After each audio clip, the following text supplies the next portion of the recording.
out of order, and I'm going to do roll call on staff first. And when I do this, if you could just say your name after I say your name and say present.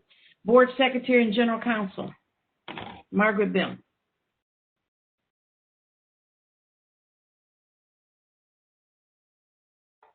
Present. Thank you. God, that was bad. All right. I know I'm taking everybody a little off guard here. Steve Plant, CEO, Chief Executive Officer. Present. Rita Roberts Turner, Chief Administrative Officer. I'm present.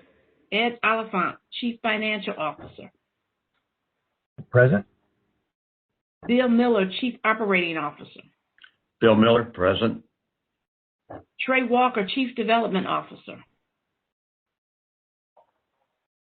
Dan Friedberg, Director of Service Quality, Felix Castroy, Director of Planning and Grants. Present. Amber Gooding, Director of Procurement and Business Diversity. Linda Benda, Project Engineer.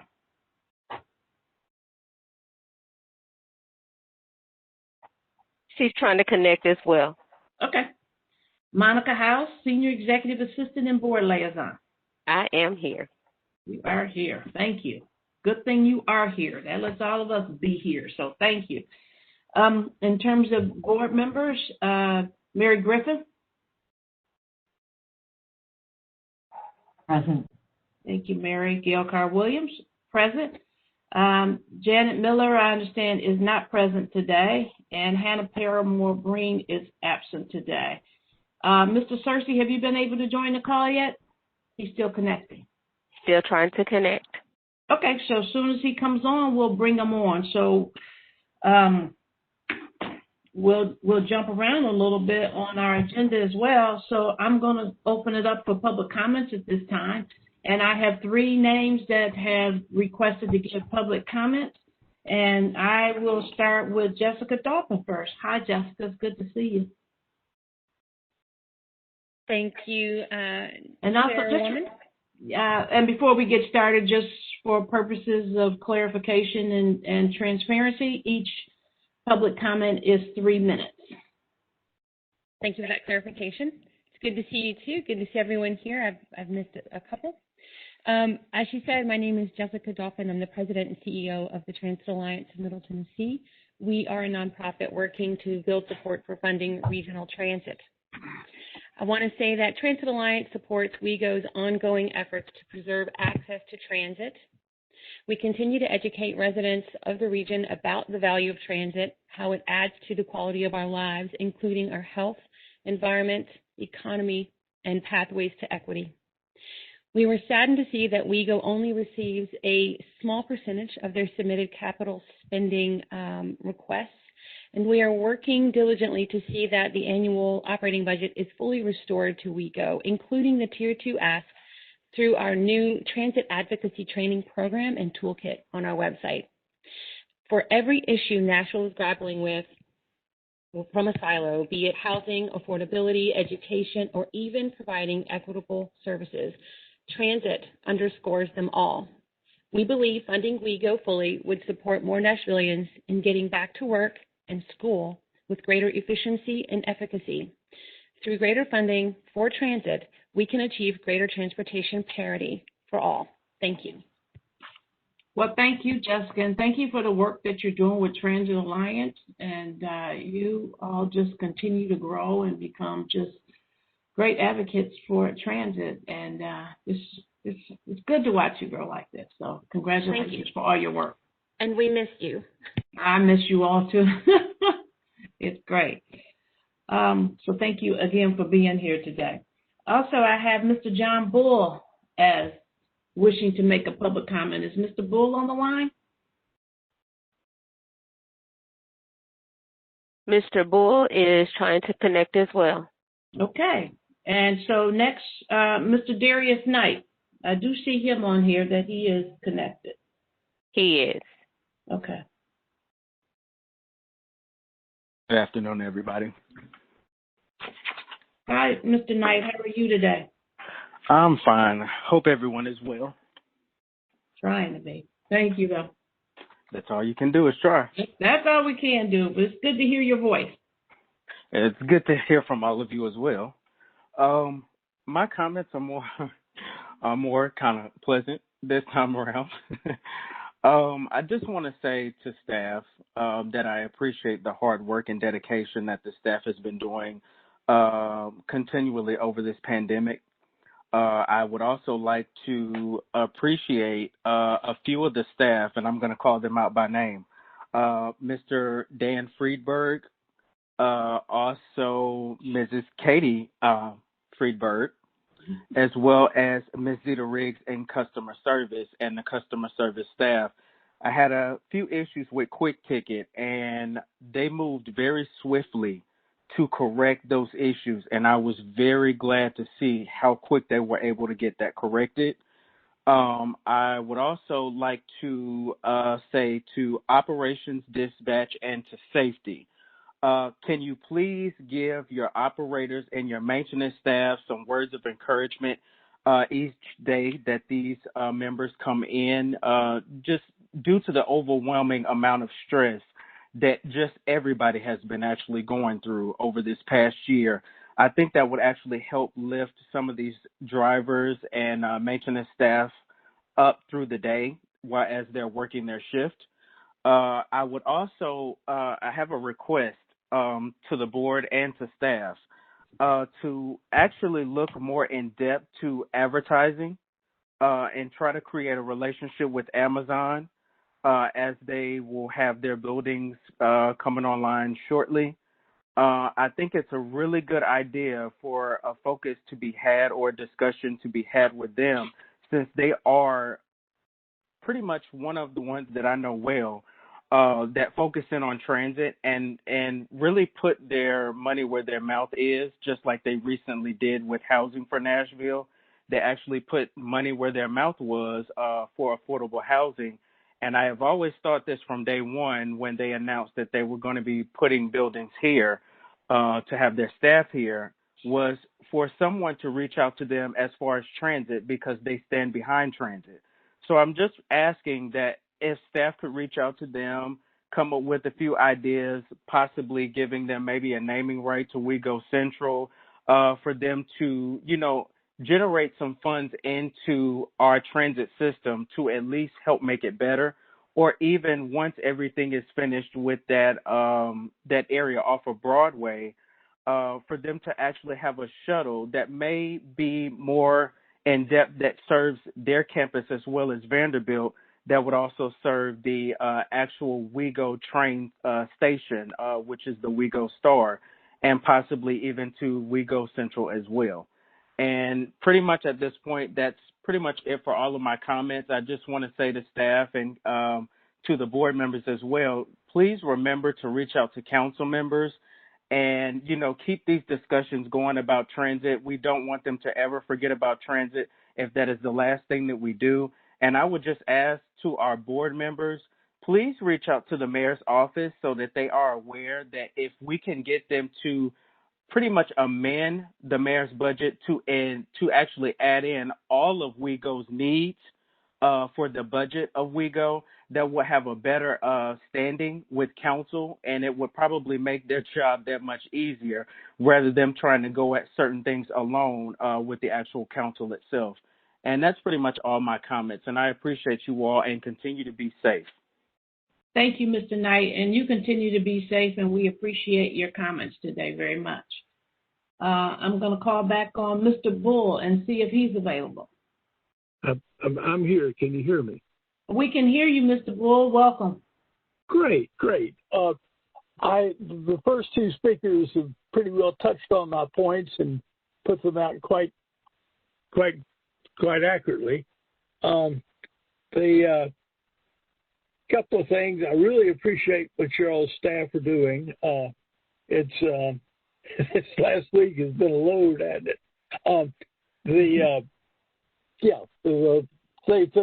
Things are running well. This first speaker made a point. We need to get the funding right. If you don't have the money, things don't roll.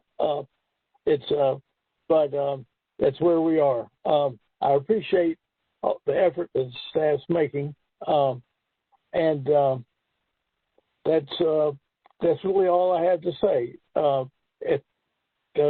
We need to get the funding up there. It's just as simple as that. Thank you all for your time. Well, thank you, Mr. Bull. You stay safe, and as always, we appreciate your comments, and we truly appreciate your support of WeGo very much. So thank you. Stay safe. Yep. And thanks for the support. I understand Mr. Searcy is online now.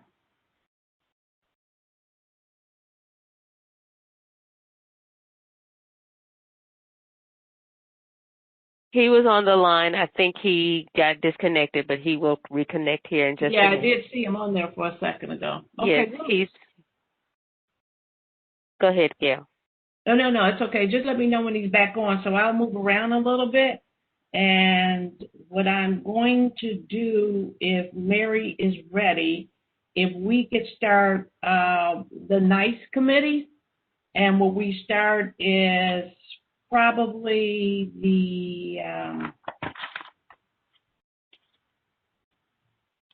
hate to go too far out of order, one of the informational items until we get Walter back on. Are you good with that, Mary?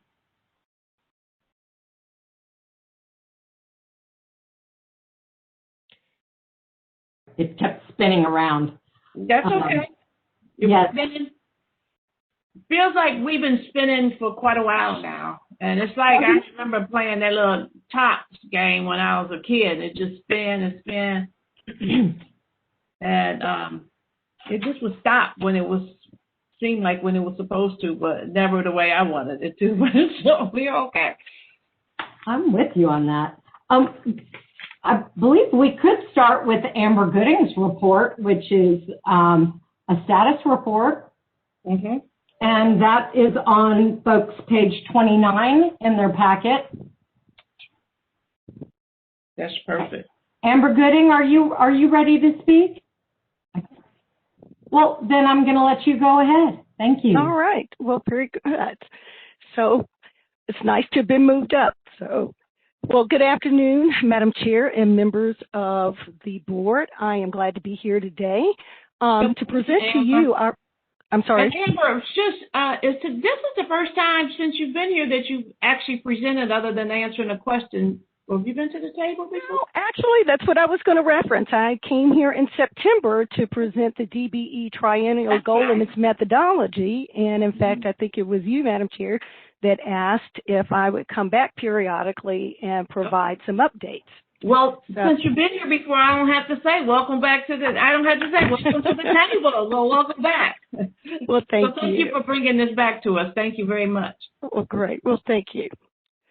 So, as I said just a minute ago, it was asked of me to come here and present to the board really an update, or rather a plan for the rollout of our business diversity program. So with that, okay, next slide. Thank you, Monica. Good. Nice little pictorial of some of the activities that the group has been involved in the past. Monica, if you could move on to the next slide. Thank you. So every good organization, I think, begins with a commitment statement. And we are no different here in that WeGo is committed to utilizing minority and women-owned businesses, really, and hopefully in all of our contractual and organizational spends. Next slide. So this slide represents here what I would call the core components of a good diversity program. I have found through many years, I hate to date myself, but a lot of years of implementing programs as well as researching best practices, that really, really good programs come down to several key factors that are really sort of interwoven. One doesn't happen without the other. They can't stand alone. They really pretty much are very integral to one another. So beginning with outreach and communication, and then next certification, along with business development, and then contract compliance and technical assistance. So with each one of those components, the next couple of slides, we'll walk through a few of the strategies that we have already undertaken or will undertake this year as we continue to develop our program. Next slide. Outreach and communication. So one of the very first things actually that was really done before I even arrived here, and I think really sort of signifies that that we were all on the same wavelength with this, and that was rebranding the department from DBE to Business Diversity. And I think that was a really, really good, important move because, as I pointed out here on the slide, it really elevates our program to being, I think, more forward-thinking and trying to develop diverse businesses as opposed to just staying with a regulatory name. And, I found through the years that many times, people hear the term DBE, but they don't understand exactly what is it. Is it something? Is it a person? Just what it is. And so business diversity definitely provides more of a vision for us and what we want to do within the organization. Along with that rebranding, our soon-to-be here new website landing page is going to be very, very important for us because this is where all of our key relevant information about things to come, procurement opportunities, information for vendors, just not diverse vendors, but anyone seeking to do business with us will be able to come and find out more about how to do business with us, what it takes to do business with us, and upcoming opportunities. Coupled with that new landing page will be email marketing campaigns, and this is very, very important. As technically, up until a few weeks ago, we really did not have this capability to target our email marketing, what I call email marketing campaigns and opportunities to segmented audiences. In the past, there tended to be more general lists that went out, but when you are trying to attract vendors, and particularly people in the construction field and those who are supplying goods and services, they want to see that these opportunities are tailored toward them. Otherwise, they tend to get turned off. They will, like we do with sales ads, they'll unsubscribe, things like that. So some of the tools that we have launched allow us now to really target those. And so a good example of that is just recently when we had the pre-proposal meeting for the Access Improvement Study. We specifically worked in identifying, and wasn't difficult, vendors, not only here locally, but across the U.S., who had expertise and stated expertise in the areas that we were looking for. And as a result, I think we had close to 35 people who were registered with that pre-bid. Our procurement administrator did a fantastic job. It was posted through a couple of websites. But we also had great participation among a number of small minority and women-owned businesses in that time. So that was definitely something where we can, I think, say that we expect to see that more on the increase. And it does go back directly to being able to zero in on specific people and invite them to the table. Won't spend too much time on the rest, and with the others, collateral materials are important as we are out there, hopefully in a post-COVID world, business expos, things like that, promoting who we are and driving people back to the website. Lastly, on this particular slide here, and I'll talk a little bit more about it in just a few minutes, and that's reporting. Being able to really outline and communicate and put into writing what our achievements are as an organization is very, very important. Because at the end of the day, while we can send things to people and have lists and so forth, we really want to be able to look back and say, hey, this is what we set as a goal. Here's how we're doing. Are we meeting that goal? Beginning to set some metrics for our program and measuring those successes. And of course, where we may be falling short, being able to tweak and course correct as we go along. Next slide. certification. I mentioned this just a little bit ago from the standpoint of some software online tools that we now have at our disposal. So in the next few weeks, the beginning part of March, we will now launch an online certification program. And this program is very similar to one that Metro Nashville Government has, the state of Tennessee's Go DBE program, as well as the Nashville Airport. And so it'll be nice that we have partners who are also utilizing this same system. And also the same system in terms of certification also provides to us and opens up a whole nother level of certified vendors that many of them have already populated the system with, as well as other agencies, transit agencies, other transportation agencies across the U.S. So now going back to that ability to target vendors and so forth, it's really through this tool called B2G Now, the diversity portal, that has a certification module that we're able to connect better with people to fill some of our needs. Next slide. So here, this is just a nice little shot of what it looks like. It'll be publicized very soon. This the link that will take vendors to this place here, but they will be able to search for firms, to be able to renew and apply for certification. We'll soon have a vendor registry component to that. So this is all in an effort to create more or less a one-stop shop for vendors and diverse vendors to be able to plug into. Next slide.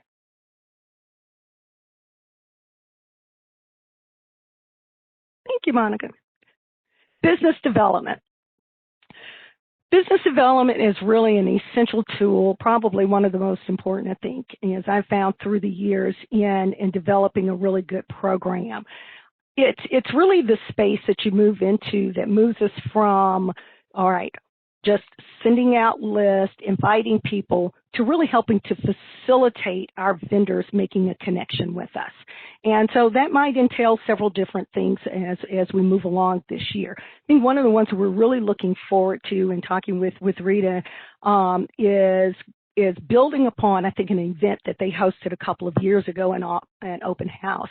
And that's us launching our own business diversity forum, in which not only small vendors, but large vendors, an opportunity and bring them together to connect and hear more from our leadership about what's coming down the pipeline, and really to connect with one another. Another good component of business development is around success stories. So in that same forum, I really see us having an opportunity to highlight some of these vendors and to help celebrate their successes. And then in turn, to also utilize our website by posting those stories and really just ongoing, bringing some recognition to the folks in our community who help really to build the Nashville economy. Next slide. And now, last but certainly not least, contract compliance, and along with it, technical assistance. This particular module of our software that we have already launched here is really a game changer, because now what it provides our vendors is the opportunity to track their own payments and payments from prime contractors, and I say that in the broadest sense, prime vendors, as well as who they are paying, because timely payments is very important, as we all know, in operating a business, whether you're large or small. And certainly one of the biggest barriers, or really key failures for small business, is access to capital and timely cash flow. So this system here, or rather tool, really provides a level of transparency. They have a vendor account. They can log into it. They are able to verify when they have received payments. And it also places us in a position to help them, because we're able to monitor that activity. So I think, is that our last slide? Okay. So with that, I'd like to just pause for a minute and take any questions. But again, just to say, I'm really excited about some of the tools that we've talked about here, and to debut a little bit of our rollout plan, and look forward to coming back in maybe 6 or 8 months, whenever our annual time is, into presenting those metrics and those results that I talked about. So with that, I'll pause and take any questions.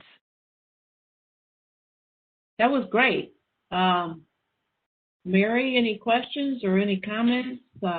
And before you go any further, I understand Walter is reconnected. Hello, Mr. Terrific. Stokes. Chairman. I'm glad you're back with us. Walter, if I could just get you for roll call purposes to say your name and say present, so we'll make certain our record is clear. Walter Searcy, present. Awesome. So we now have a quorum as well, which is great. So back to you, Amber. Anyone have any questions? Mary, Walter? I heard Amber's entire presentation. Good. And was certainly impressed by it. But I'll have more questions as we move downstream as the process unfolds. Okay. Mary, I know you were going to say something. Outstanding. Just an outstanding presentation. Really well done. You know, where I made some of the some notes, you know, for myself. This is an area, you know, where the board knows that I have an extreme passion, you know, regarding diversity of all kinds of folks, and equalizing the playing field in this space, you know, really very much speaks to me.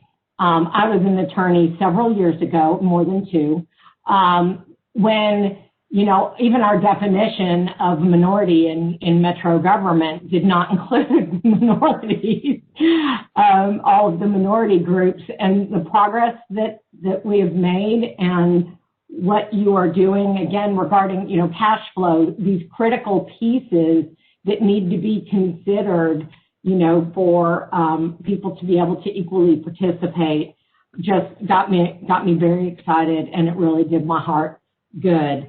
So I want to thank you. I agree. I would like to hear from you on a regular basis and offer assistance.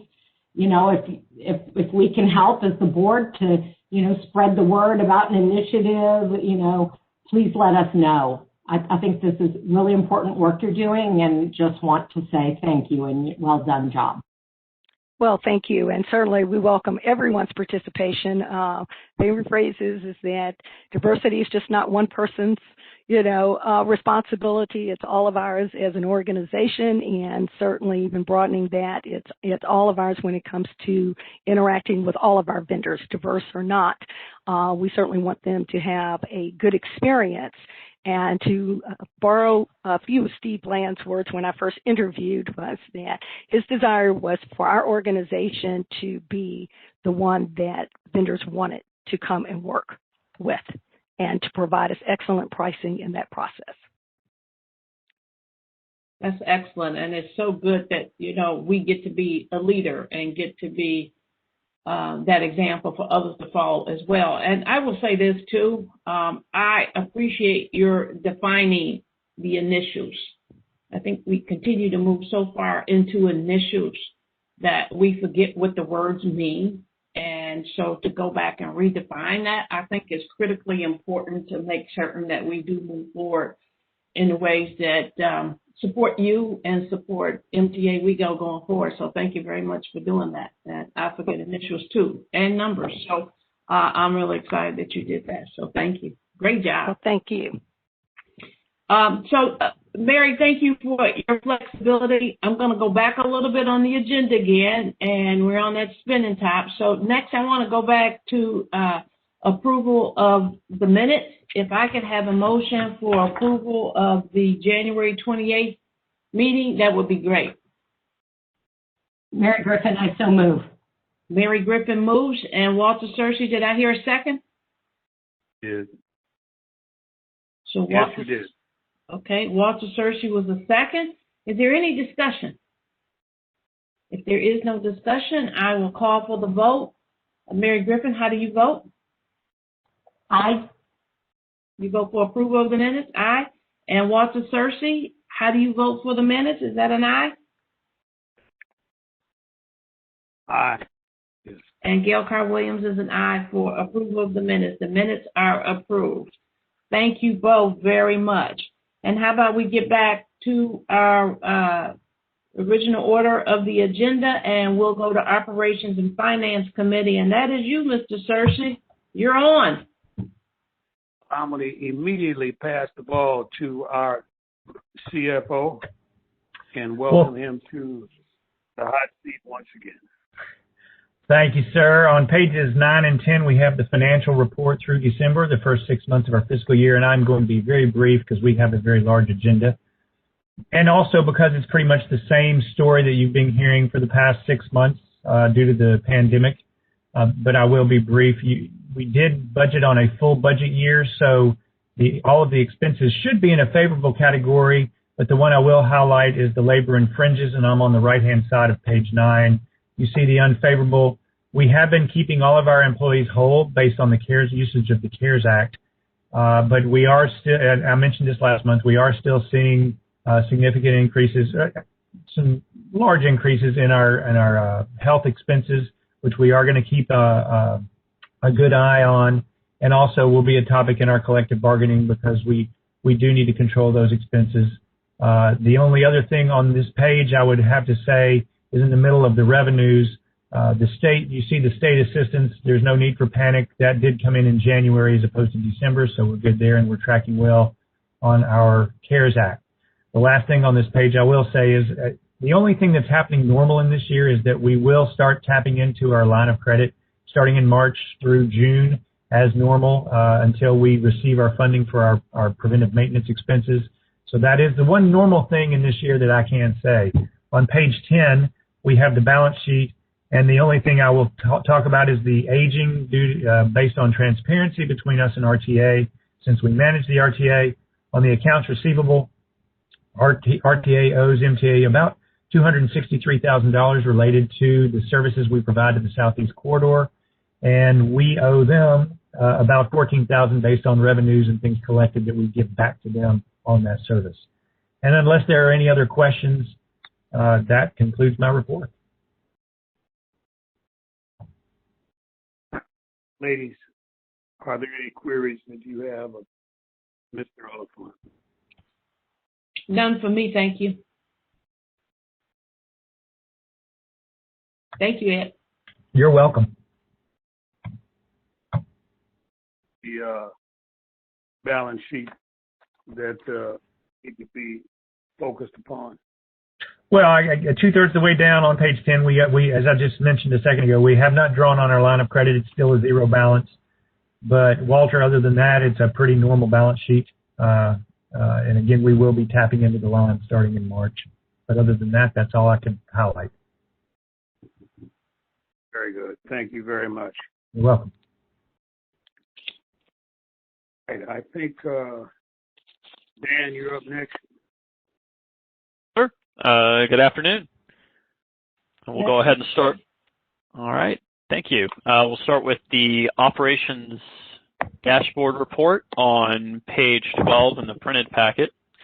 Overall, ridership really remains fairly steady since for the last few months. Not much of a change to report on there. A little bit further down the page, passengers per revenue hour. I did want to note our bus passengers per hour at about 10 passengers per hour, certainly lower than we would normally like in normal operations, but we actually feel pretty good about that number right now in the context of social distancing in terms of hitting kind of a sweet spot between delivering reasonably efficient service but also maintaining spacing on our vehicles. Moving a little bit further down to service quality, bus trip completion percentage. The past few months we've been really strong in this area, and we did have a bit of a dip in December. And this was directly due to the bombing that occurred on December 25th downtown that actually resulted in us having to suspend service for a number of hours that day. If you do take that out of the equation, then we would have been back up right up at 99.9%. And the January numbers look strong there. We will see in 2 months when we report on February numbers the impact of the winter weather on this metric. But I did want to just qualify that particular one. Moving on to page 13 for fiscal year to date, so July through December. I did want to note under Access on Demand, the kind of interesting thing that you can see in the trends here, the longer term trends, is the Access on Demand service, which is that premium service for paratransit eligible customers with same day option, is only down about 30%, whereas the rest of the access services is down a bit more and more in line with what we've seen on fixed route. But we think that's really more a reflection of the types of trips that are scheduled on the regular access service versus access on demand, and that the core service is made up more of recurring type trips that were subscription trips, as we refer to them, and things like trips to school and work and day trips and other recurring trips. So it's more a reflection of the trip characteristics than anything else that we have that difference in ridership trends. I'll note again, and this has been kind of a theme for the past few months, but our cost per scheduled revenue hour of service is fairly elevated right now compared to last year. But this is, again, a reflection of the fact that we're operating fewer service hours. But as Ed mentioned earlier, we're still keeping our operators whole in terms of full-time, full pay for weekly hours. And there's also fixed support costs, administrative staff, utilities, security, cleaning, that go into that, and those costs are just being spread out over fewer hours. But we'll see that change in a few months once we get into spring service changes, which Felix will talk about a little bit later on. Last thing I wanted to call out was passengers carried per complaint. Overall, for the fiscal year to date, we're down quite a bit on bus, about 30%. Again, when you look into the numbers a little bit more, a lot of those have to do with the fact that we've been operating more limited service, and some complaints, directly with, about social distancing or mask compliance generally among other passengers on the vehicle, not so much the operator. But we seem to be heading in the right direction there. I'm not going to make you flip back to page 12, but the number for December was quite a bit less than that 30%. So we're actually at least trending in the right direction there, and we'll continue to monitor those complaints.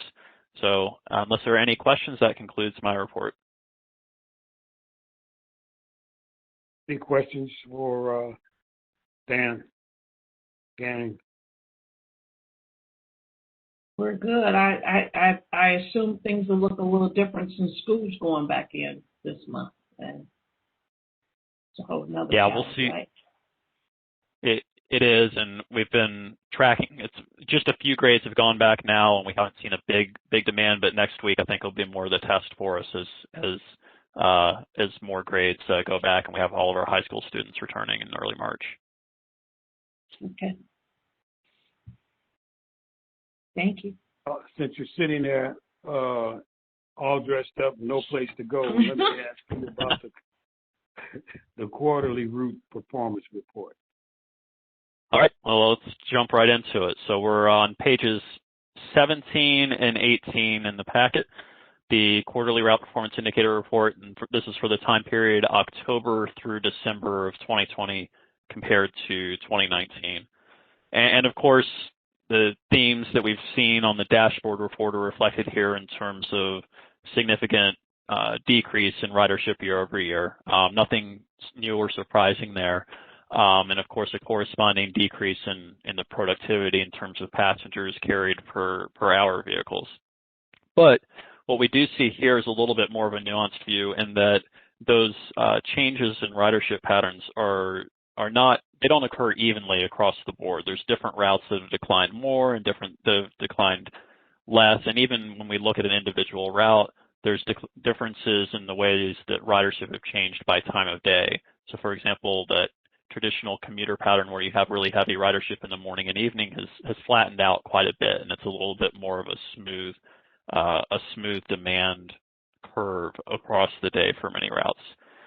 And in addition, commuter-oriented routes themselves are down more significantly than some of the more non-traditional commuter-oriented services. Generally, what we've seen is that ridership has declined less on major corridors than on less frequent local service routes. And in addition to just the ridership itself declining less, the productivity in terms of passengers carried per vehicle hour or passengers carried per trip operated has also generally declined less, or has at least declined on par with the rest of the system. And that's really notable because we've tried to preserve the service and service frequencies on these corridors to promote social distancing.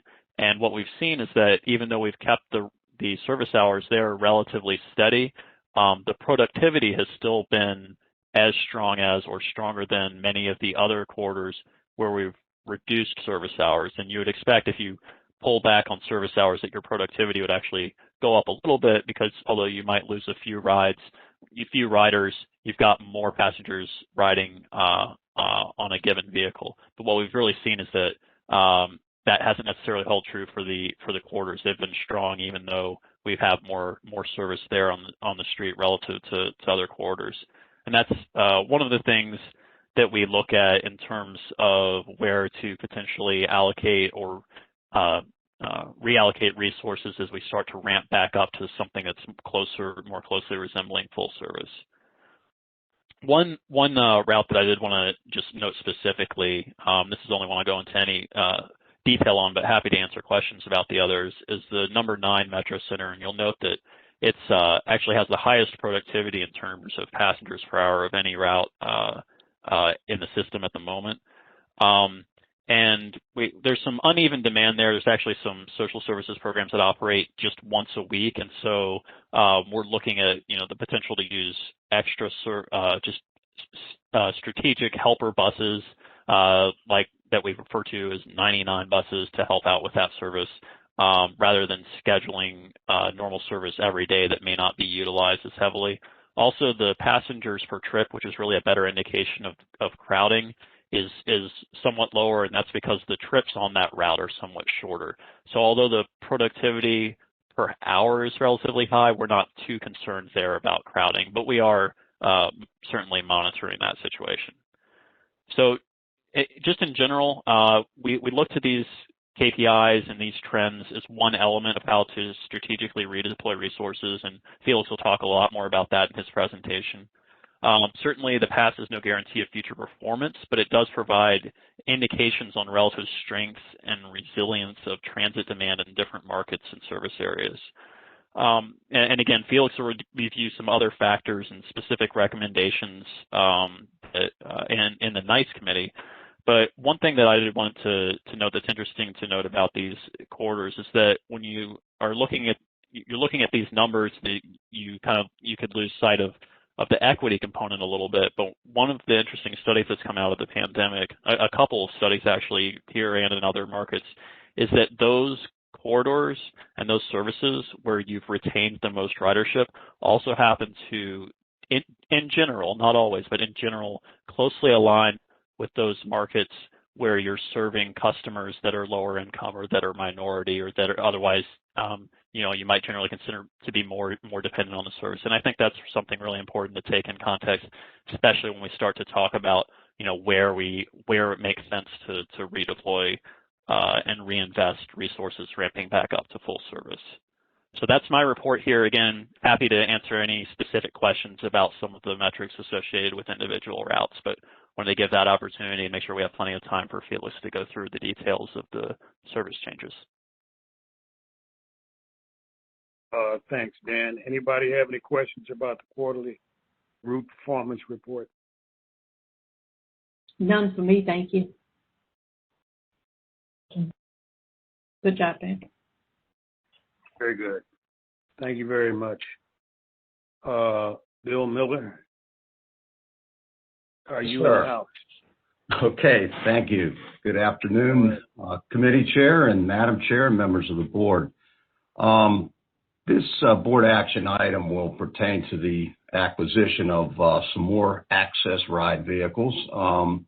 Back in September of 2017, the board approved MTA to enter into a 3-year contract with 2 one-year options with Central State Bus Sales for the purchase of up to 135 Champion body on chassis vehicles. So concurrent with our vehicle replacement plan, the staff would like to replace 25 body on chassis vehicles that have reached the end of their useful life and have met all of FTA's criteria for retirement.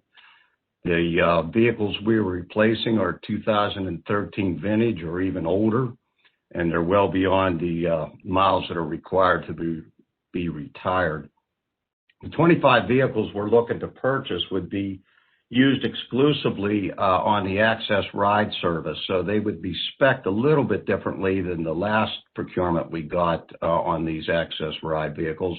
But these ones will they won't have a head sign or bike rack or pull stop cord. However, in that head sign area, we're very well marked with signage showing the WeGo logo and indicating that it is an access vehicle.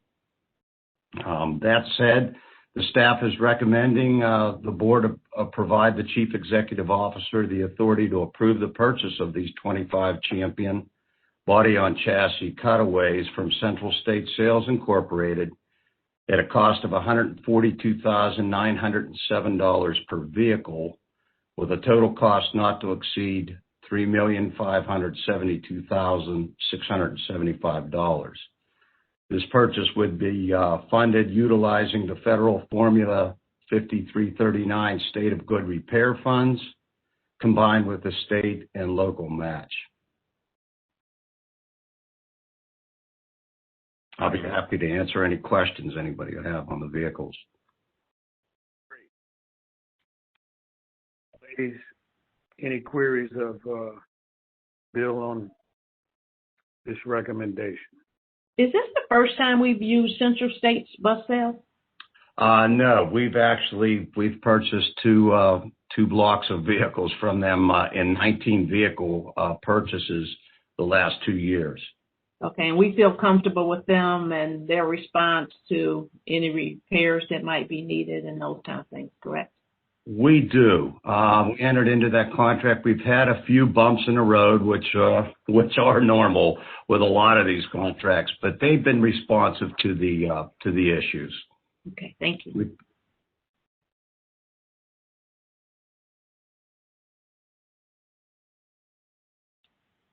All right.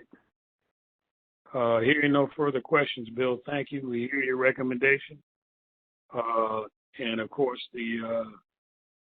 at this point, the committee recommends to the board that we grant approval to the staff recommendation for the purchase of 25 body on chassis cutaways in an amount not to exceed $3,572,675. Parenthetically, $142,807 per bus.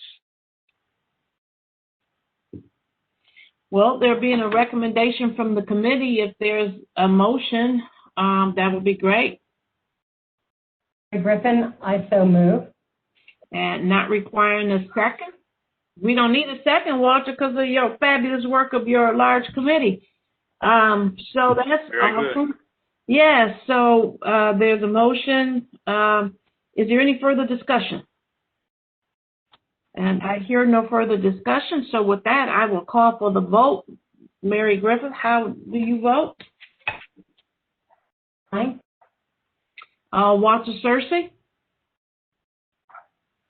And Gail Carr-Williams, I vote aye. So the motion carries, and we're going to have 25 replacement Champion body on chassis cutaways. So thank you very much. Bill, thanks for everything. Thank you. Appreciate All right. it. Our next item of business is the Nestor facility pavement repair. And Pat Hester is our facility manager, is going to lead us in that discussion. Hello, everyone. So, Monica, do you have thank you so much. So here's the aerial view at 130 Nestor Street, which is our core operating facility. And running parallel to Nestor, highlighted in yellow, is the pavement section here referred to as Lot 1. The pavement in this area is failing due to normal transit wear and tear, and it's just normal year-round usage due to weather and heavy vehicles. Now, the work that we are going to be completing here is part of our normal asset management plan, along with future work such as demo of the wash house and other site improvement plans. But this work here at Lot 1 will bring the lot to a state of good repair and will improve facility operations for our vehicle maintenance staff and operations staff and transit stop group, just to name a few departments there at Nestor. Now, we do have full DBE participation with contractor Push4J Construction being found as the lowest and most responsive bidder with a base bid of $349,893.62, and they will be self-performing the work. There was an ad alternate for the work as well, which would bring the bid total to $381,783.12. So at this time, we request the board to provide the Chief Executive Officer the authority to enter a construction contract with Push4J Construction, but we also recommend a project contingency of 25% due to unknown subsurface soil conditions, which would make the total request $477,288.90. Now, the funding for this project is fully funded due to the annual facility state of good repair capital program with the federal 5307 grants with matching state and local funds. And I'll open it up for any questions.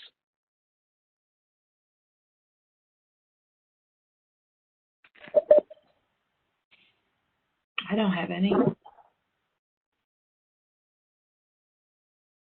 The comment, having walked the whole area there and seen it, please, yes, please do, and I fully support.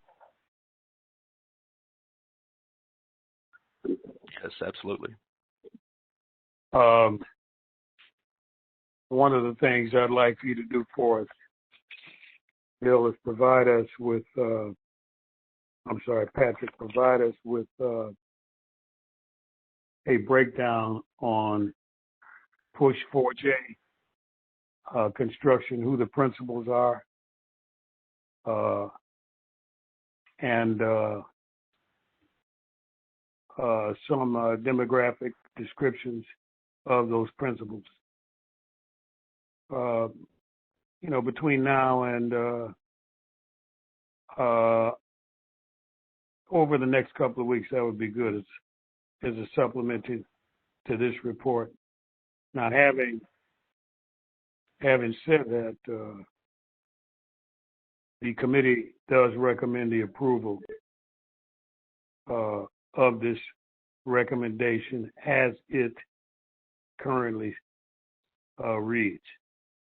That is,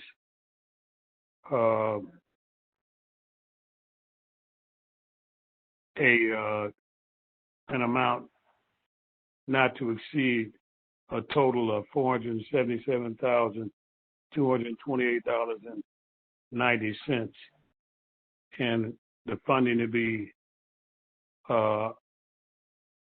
provided by a 5307 grant and matching state and local funds.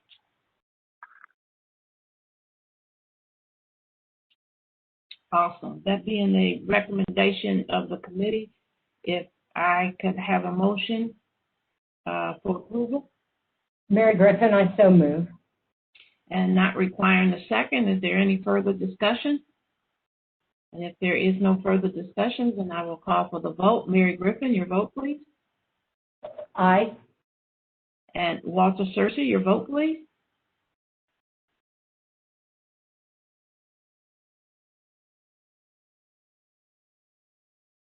Walter, you still with us?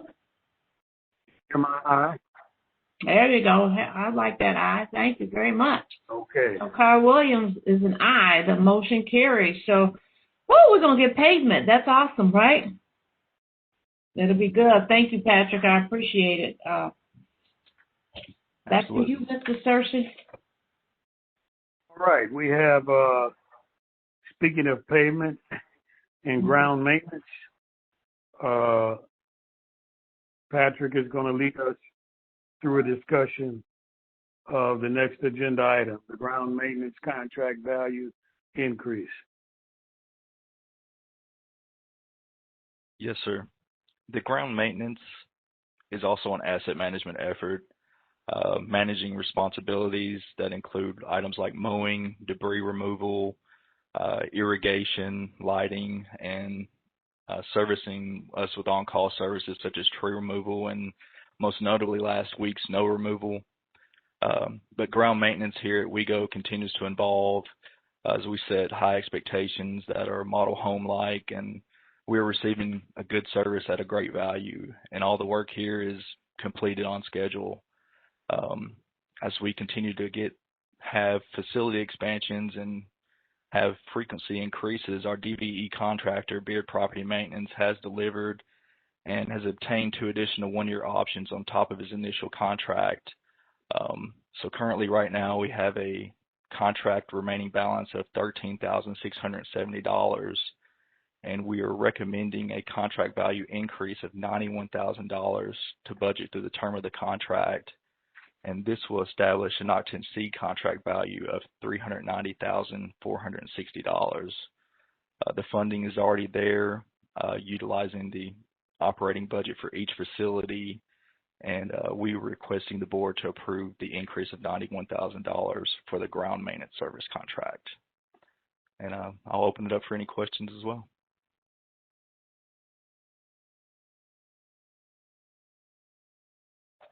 I don't have any questions.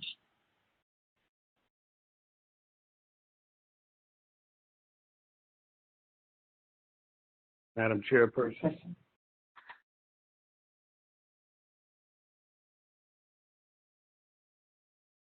All right. Well, hearing no queries, the committee suggests to the board that we adopt the recommendation to approve an increase of $91,000 to the ground, $91,000 for the ground maintenance contract, resulting in a not to exceed total contract value of $390,460 in order to maintain the ground services needed through January 13, 2022. Okay. So that is the recommendation of the committee. If I could have a motion for approval, Ms. Griffin? Mayor Griffin, I so move. There is a motion and no need for a second because of committee recommendation. So I will call, if any further discussion. If no further discussion, I will call for the vote. I'm going to mix this up a little bit. Mr. Searcy, how do you vote? Vote aye. Votes aye. Mary Griffin, how do you vote? Aye. And Gail Carr Williams is an aye. So the motion carries, and we have more property maintenance and ground maintenance. Thank you. All right, at this point. Thank you, Patrick. Good job. Yeah. Yes, thank you. At this point, I'm going to just direct the board's attention to the upcoming procurement projects list as it appears on page 22. And as you review that, remember our request that you reach out to those entities and or personas that may be interested in bidding these projects. There's a study and improvement study and technology assessment. There's a North Nashville terminus demolition project that's on its way. And of course, you already have the American Constructors general contract regarding Hillsborough Transit that has apparently 8 subgroups of subcontractors needed for to provide services in earth moving, general concrete, general masonry, steel, electrical, plumbing, roofing, and painting.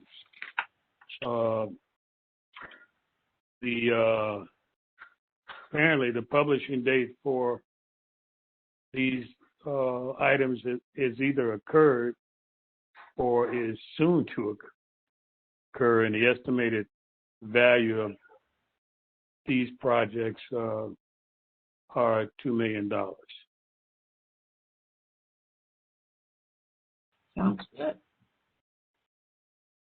That, Madam Chairperson, that concludes the work this month of the Operations and Finance Committee.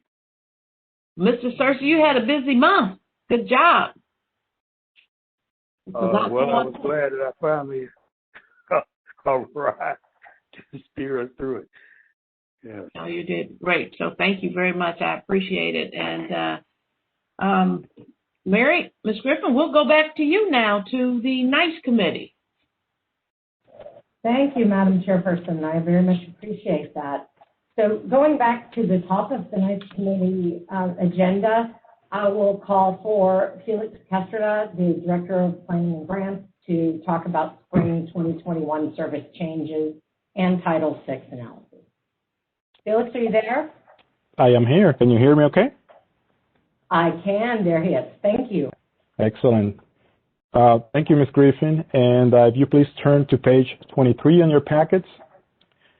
Back at your December meeting, we highlighted some of the challenges that we've been facing during the last year related to the pandemic. And we mentioned that the patterns that we're seeing, because of the patterns that we're seeing, it may take longer time to normalize. And this will require adjustments to go beyond the temporary / emergency status of the service that we have been operating. But at the same time, there are service enhancements related to the in-motion plan, our better bus recommendations, which are also incorporated into Metro's transportation plan, that are needed and that we haven't been able to address the way that we would like. Now, some of the routes and the markets have been impacted more than others, and you saw some of that during Dan's earlier report on the route performance report. But the reality is that people are still riding, and although there has been an impact on the ridership, the trends that we're seeing basically validate the better bus principles that we have been talking about for some time, and especially as to where the demand is.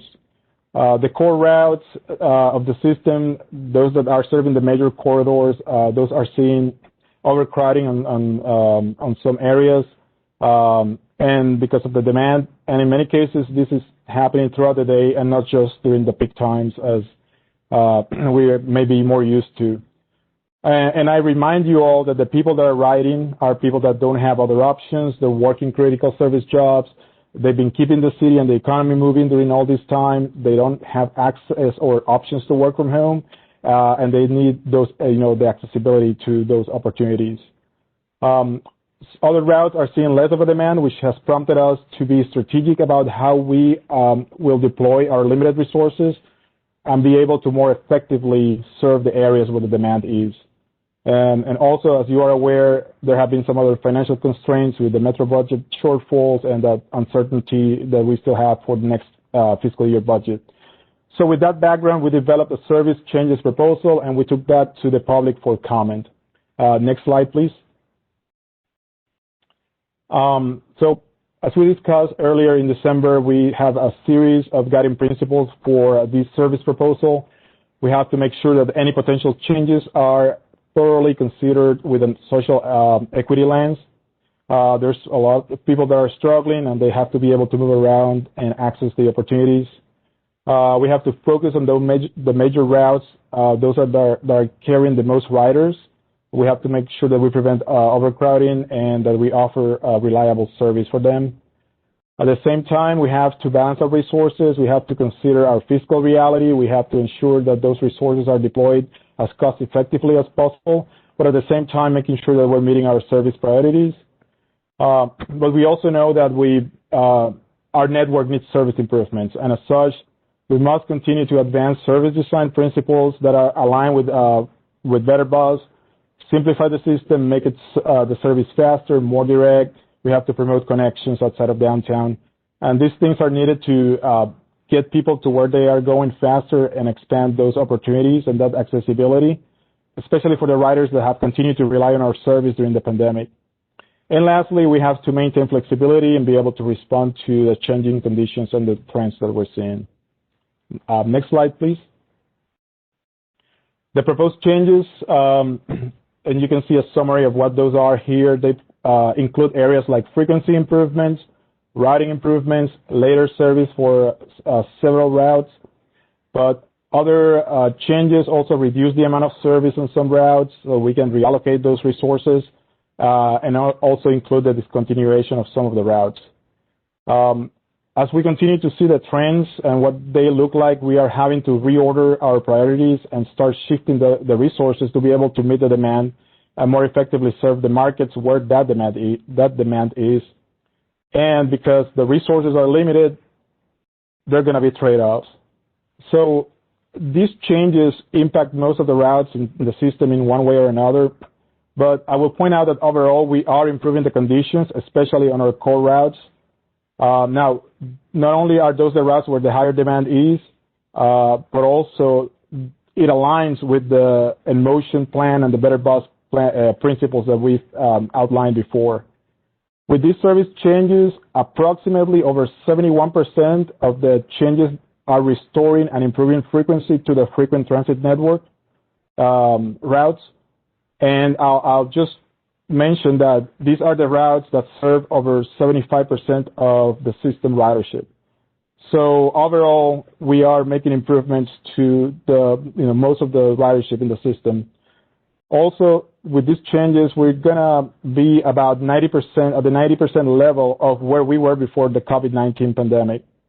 And perhaps in the fall we can get back to the 100%. But one thing is going to be key is that we'll need the resources to be able to get there. Otherwise, it's just we keep reallocating resources to match the demand, and it's a complicated thing to be doing all the time. Now, we are adding frequency on 14 routes, so the riders have more trip options and to help facilitate social distancing where there is overcrowding. I think the improvements, for example, for Route 23, Dickerson Pike, is a good example. We're adding a lot of frequency on a high productivity route that is a busy corridor, and also it has a lot of hourly employees that work and live on the corridor. We are also extending the span on 16 routes to expand the options, and this is a service request that we often hear about. But these improvements are actions that take us also in the direction of the better bus principles. We know that more is needed to be able to provide those benefits to more riders, but we also have to consider the current resources that we have available. There are also other routes for which the ridership has been considerably lower, and we're having to reduce the service on some as well as discontinue others. We don't make those decisions lightly, and it doesn't mean that we're forgetting about those other markets, but we have to be realistic about what is happening, and we have to make strategic decisions about it.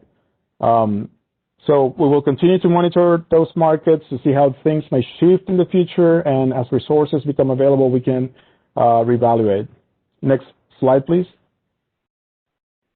Of course, we went through a public engagement process. On this slide, you can see the details of the work that was undertaken for this effort. It involved direct and indirect outreach and special efforts with a Spanish language outreach. If you look in your item on your board packet, there's a detailed summary of the comments that we received during this process.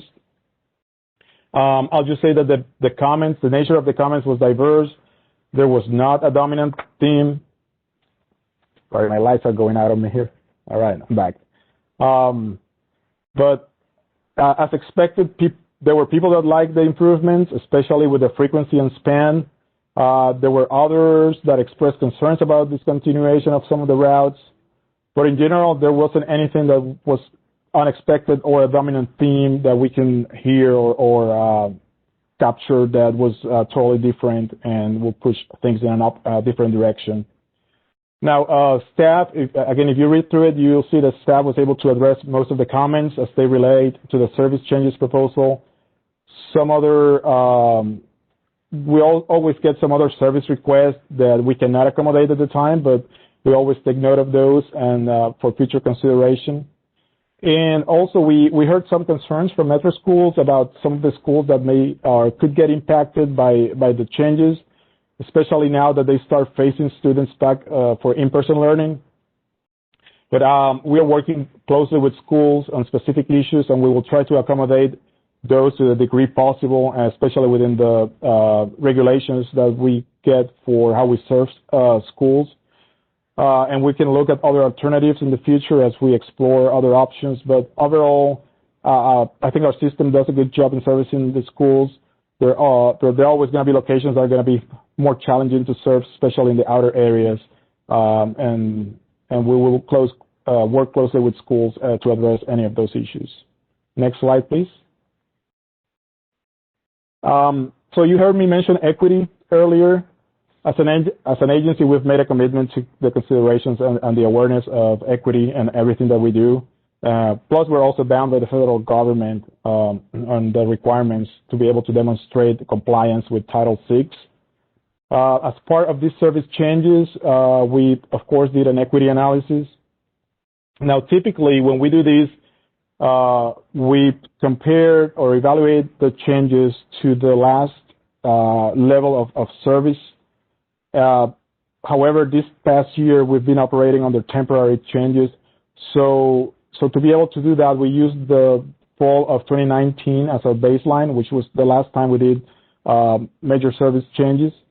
And in looking at that, and per our policy, we have to determine if there's any adverse impacts or any disproportionate, disparate burden on specifically the minority populations or the low-income populations. So anything that is above 20% compared to non-minority or non-low-income populations will be an adverse impact. In this case, the analysis found that the proposed service changes will have a 71% less impact on minority persons and 50% less impact on low-income persons compared to non-minority and non-low-income. And I'll just mention here that you have a different number in your packet. We weren't able to correct that before the packet went out, but the numbers that you're seeing here on this slide are the correct numbers. And these just are even better than what we had put there before. But basically, the results of this analysis indicate that the recommended service changes would not have any significantly disparate or disproportionate impact on the minority or low-income populations. And this goes along with some of the comments from Dan's report earlier and how the most resilient routes are also serving greater numbers of these groups. I believe this is my last slide. But, we'll be happy to answer any questions. But the request is for the board of the NICE committee to recommend to the board the approval of these changes given the nature of the public engagement process, given the results of the Title VI analysis, that these get adopted for implementation effective on April 11, 2021. That concludes my report. Does anyone have any questions for Phyllis? I do have one. It's always hard when we decrease service and discontinue service. And just wondering, did you get any feedback and public comments as it relates to most particularly the discontinued service? Yeah. What were some of those comments, sort of? Sure. We got some comments about some of the connector routes and with some of the express routes. The reality is that we did not hear overwhelming comments for any of those, so they were minimal. And the other thing is that the ridership on those routes is very low. For example, on the connector routes, when you look at the average of passengers per trip, it comes down to about one or less than one passenger per trip. So it's right now it's very difficult to provide that level of service when we know that there is a need in other areas of the system, especially with where there is higher demand. So we can be able to reallocate those resources and better serve the areas where we're seeing more of that demand. And you feel strongly that we'll still be able to serve those individuals. Now, when COVID does what it does and we increase our ridership, do you think that once we discontinue these routes that they will be missed more then or now, or do you think we'll still be okay? I think we'll still be okay. Of course, we never stop monitoring where the demand is, but we have to react to like any business. You have to be able to react to where you're going to have the greater return on investment. Of course, whenever you eliminate a route, you're always going to hurt some groups. We're always trying to work with some of the cases that you see on a packet. We were able to work with some of them, and that's why we always like to do these and get the information from the public whenever we hear a specific need and be able to work any potential other resources that can help at that point. But right now, I think the benefits that we're going to be providing to a lot of the people that are needing to use the system is going to be positive for the most part. Sounds good. Thank you, Phyllis. Good report. It's always chilling when you have to sort of cut something away. Follow up on that, if I might, Felix. Madam Chairperson. Oh, I'm sorry. Oh, you go ahead. You go ahead, Walter. No, I just wanted Felix to provide us with a copy of his slide presentation. I'll definitely do that. We'll coordinate that with Monica.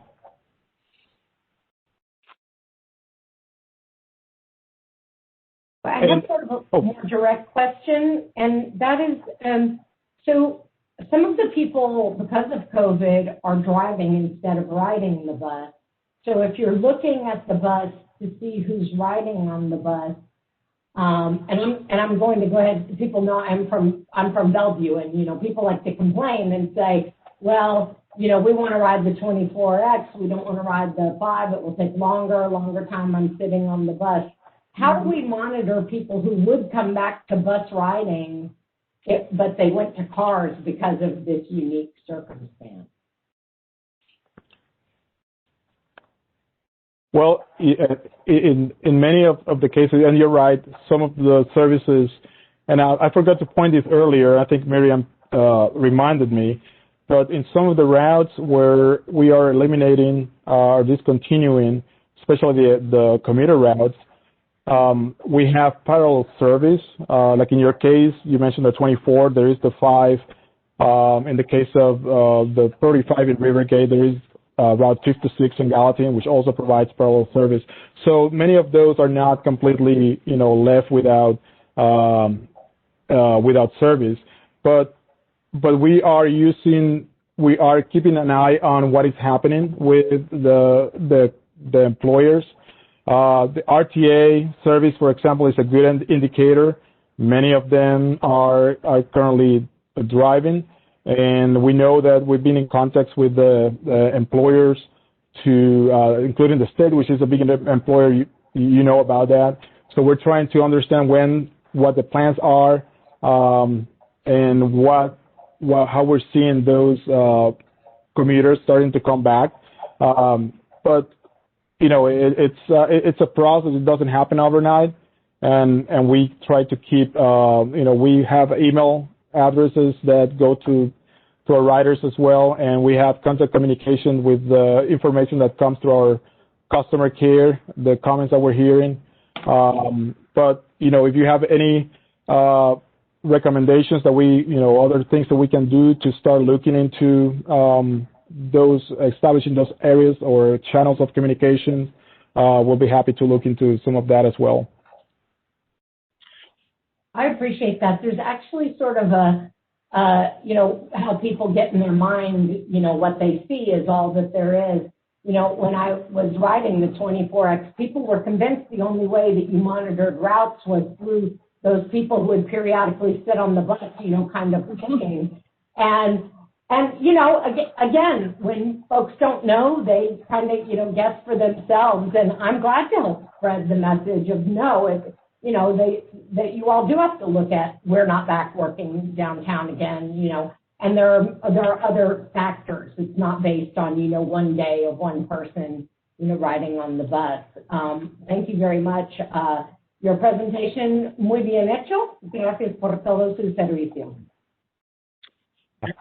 Mary, this is Steve Bland. I would only add a couple points to what Felix mentioned. He did touch on tracking our RTA ridership, which is very close to the type of service that we had on the 24, 35, and 38, which are recommended for discontinuation. And those services are down in ridership in the 80 to 90% range. So if we start seeing that ridership coming back, that would be a good tactic on monitoring. And then I will join Ms. Dauphin and Mr. Knight and Mr. Bull on the soapbox. And these aren't services. The services that we're reducing or discontinuing aren't services we want to reduce or discontinue. If we see Metro restore us to our baseline, plus the additions for Better Bus, we can get those services back more quickly. We all know as a city, Nashville spends less per capita on public transportation than any city this size. So the unfortunate challenge for this board is having to make strategic choices. And I think Felix did an outstanding job of saying we have to provide the highest level of utility to the most people we can, particularly those essential employees who don't have any other options or have extremely limited options. And last week, when I was driving around in the snow and the ice, as we were delaying the startup of service, I saw dozens of folks standing in the snow in bus shelters on Dickerson Pike, on Murfreesboro Road, waiting for those services whenever they might start. So we absolutely have that obligation. But frankly, one message I would send to the folks that you're talking about who are, well, why is that bus being cut, is they need to get a message to their council people. They need to get a message to the mayor that our funding needs to be restored and added on in accordance with the plan that's recently been adopted by the council. And that will bring those services back sooner. But in the meantime, again, riding service with all of those essential employees that are using it, we have cut the fat out of the system. So as I said to the board, if we are in a position of having to cut, staff did the hard work back in 2019 with a lot of restructuring. Next time around, and for that matter, this time around, those hard decisions come to the board because it's not a matter of, well, what fat can we cut or what adjustments or restructuring can we do to keep everybody whole? It's which group do you want to hurt the least? And that's not an easy choice. It's not a popular choice. It's not a choice we'd like to make, but unfortunately, that's the position we're in. We'd love to bring these back as soon as possible, but largely that is out of WEGO's hands, staff and board. Well said, Steve. No, it feels like it was just 2019, like an hour ago, when we had to go through this very hard process. And I know that the process for the staff just to present it to us and to present it to the public is difficult. And which route hurts the least? Was that your word, Steve? Yeah, exactly. And it's the worst place to be in. And Felix said it very eloquently, and I want to emphasize it. The overwhelming majority, we shouldn't characterize this as a service cut or a reduction. It's not. We're going from 80% of our service hours now to 90% of our service hours in April, with a target of 100% of our pre-pandemic service hours back by August. Mm-hmm. And the overwhelming majority of our riders, with this recommended change, will see an improvement in service. Later service, earlier service, more frequent service, more direct service.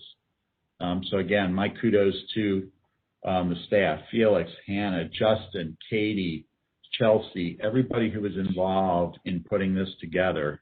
Because again, yes, I do feel badly for the people on 72 or the 73 or the 24 who won't have access to those services anymore. But I'm absolutely delighted that all those folks I saw standing in the snow on Dickerson Pike are going to have earlier and more frequent service within the next month and a half. Tough choices. Thank you as well. Steve, Gail, should I move to the recommendation? Yeah, unless Walter had some comments. I'm so sorry. Yes. It's okay. Go ahead, Walter. I just, as I said, I want to get a copy of Felix's slide presentation. For you, Walter. Very good. Thank you. Yes, so Mary, the recommendation of the committee? The recommendation of the committee, of the Nights Committee, is that the board approve and adopt all of the service changes as documented so far so well by Mr. Felix Castro-Abad, and they would be implemented on April 11th, 2021. Thank you very much. If I can have a motion for approval of the committee recommendation? I move approval of the committee recommendation. And not requiring a second, is there any further discussion? Hearing no further discussion, Mr. Searcy, how do you vote on this motion? I vote aye. Ms. Griffin, how do you vote on this motion? Aye. And Gail Carr-Williams is also an aye. So it is approved, and we will have the staff go for it. Thank you, Felix. Great report. Good job. And to all of the staff, you know, I don't want that to get by us. I recognize completely how difficult these decisions are. And I also know how hard you all work, and you mix things around to make it come out this way. So thank you all very much.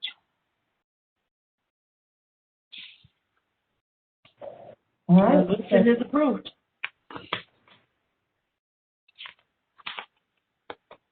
I think we have the Nolensville stop improvement. Absolutely. I will comment very, very briefly for those who did miss that I told you in Spanish, great job. And I didn't get a chance to translate it. Great job, and that we appreciated, you know, everything basically y'all said in English. And so I just want to let you know how much I do appreciate and put on the record in English what the board member has said in Spanish. Thank you. So yes, the last report of the Nights Committee will be by Lydia Benjo, the project manager for the Nolensville Stop Improvement Project Design Update. Lydia, are you ready? I'm ready. Can you hear me? We can. Thank you. Okay. Take it away. Great. Thank you, board members, and good afternoon. So we will proceed. The Nolensville Transit Stop Improvement Project is a showcase of the design guidelines WEGO discussed and incorporated at the January 2019 NICE Committee. These guidelines are also found on our WEGO Transit website. The design guidelines were developed to provide direction and consistency in implementing transit in Nashville. They address the biggest barriers of safe access to transit. And this project included 5 of the 7 different transit stop design concepts described in the design guidelines.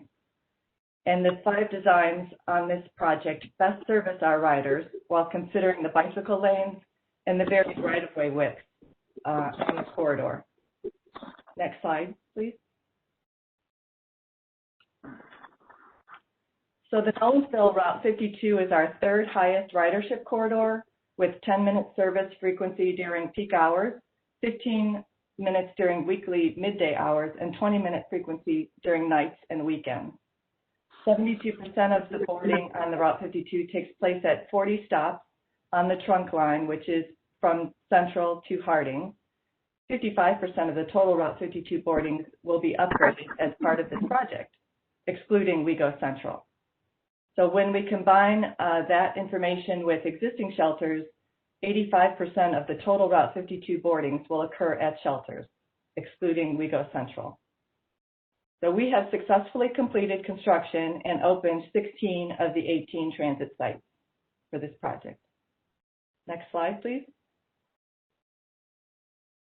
So the project included 6 sidewalk stops. These are traditional sidewalk stops which improve ADA accessibility to the nearest crosswalk and add improved amenities. Next slide. The project includes 1 bus bulb located at Chestnut and 2nd Avenue South, inbound. This is in front of the Johnson School. The sidewalk extends out toward the travel lane, which enables the bus to continue in the travel lane and not merge in and out of traffic. So we were able to eliminate a dangerous parking space. We made it easier for the bus operator to stay in the travel lane, and we shortened the crosswalk, improving safety for pedestrians. Also, as part of the project, we added about 150 feet of sidewalk on Chestnut Street, which accommodates a better stop for the Route 25 in front of the Johnson School. Next slide. Thank you. So this project includes 8 raised cycle track locations. This is a new design concept introduced to Tennessee. A raised, or also called a shared cycle track. It accommodates bicyclists and pedestrians in a shared space, and the bicyclists must yield to pedestrians in that shared space. The benefits of a raised cycle track stop, it improves safety by eliminating the bus-bike conflict because each stays in its own lane. The bus does not need to merge into and out of traffic. It allows us to use 4 to 5 feet of the shared bike lane for a wider boarding area while complying with ADA requirements. And it enables us to keep the transit stop in the right-of-way. Next slide. This project includes 1 bus boarding island at the Nashville Zoo inbound transit stop. We converted a lightly used right turn lane to benefit the transit riders and improve operations. So the boarding island, you can see that the bicycle lane travels at the same elevation between the sidewalk and the bus island. And the boarding island improves safety by separating the modes of transportation. Bicyclists, pedestrians, and buses each have their own space. And of course, the boarding island is large enough to comply with ADA requirements. Next slide. The improvements here on Nolensville Pike south of Welshwood Drive will accommodate the larger boarding activity at this location. And this is the second busiest stop pair outside of Central, with approximately 900 pre-COVID boardings and alightings daily. The inbound Walmart stop is the 3rd highest boarding outside the downtown area. The bicycle lane will continue in a shared bike-bus lane on Nolensville Pike, and our improvements connect to the new traffic signal that TDOT and Metro Public Works installed in 2019, and it gives pedestrians a safe crossing at Welshwood. So we anticipate construction completion in early May of 2021.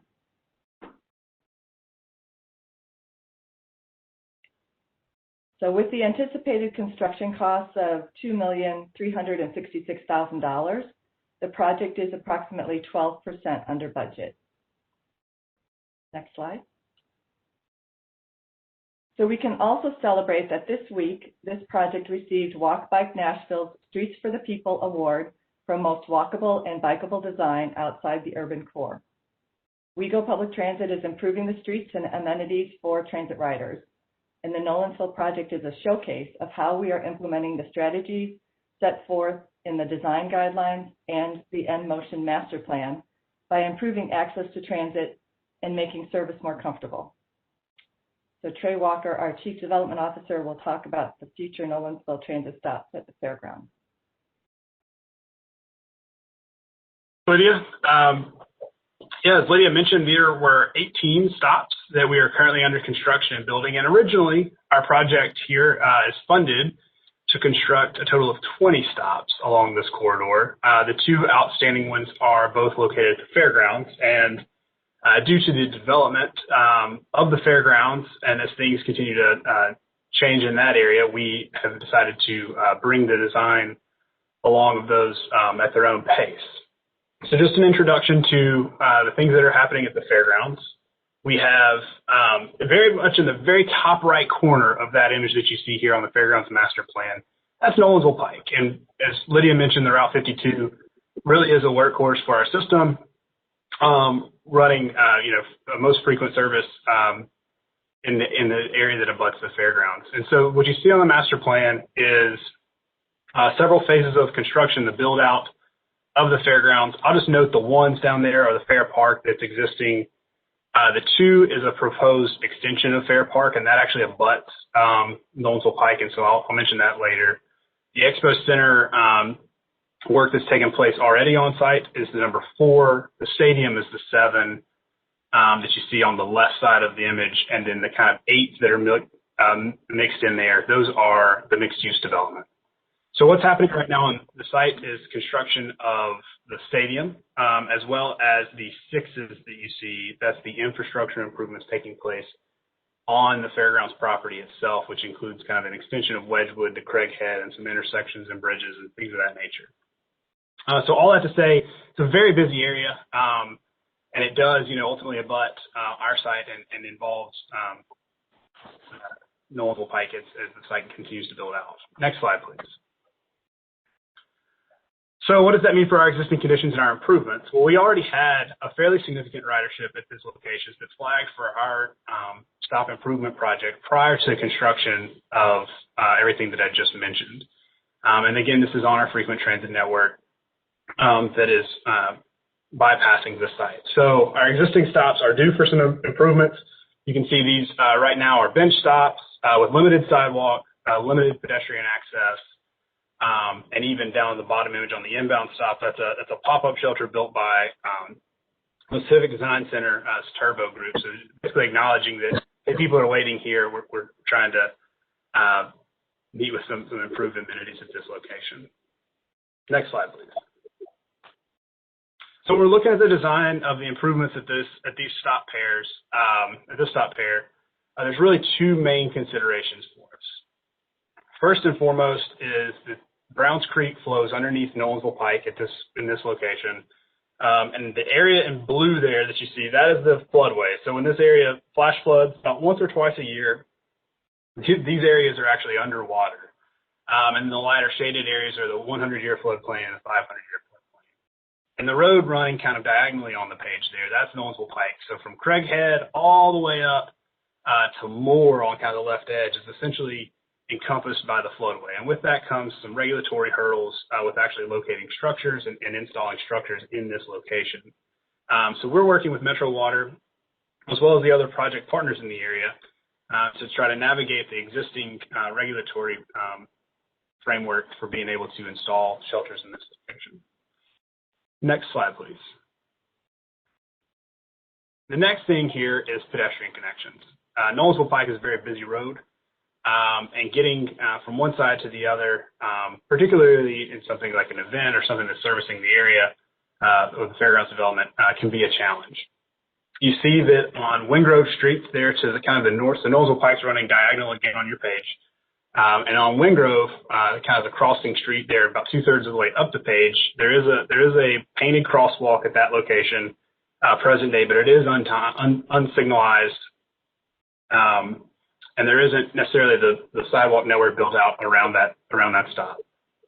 You can see the bus stops existing on both the inbound and outbound locations with the larger vehicles shown on the image there from the present day stop location. So really what we're looking to do for these design considerations for pedestrian connections is connecting folks to the transit stops on Nolensville Pike to the site, getting them across Nolensville Pike safely, and across Wingrove Street safely and onto the fairgrounds sites proper, and then working with the design team on the fairgrounds to connect them to the amenities located on site. And a lot of that will be provided as some of these greenway connections proposed under the Fair Park Phase 2 build out that's to come in the coming years.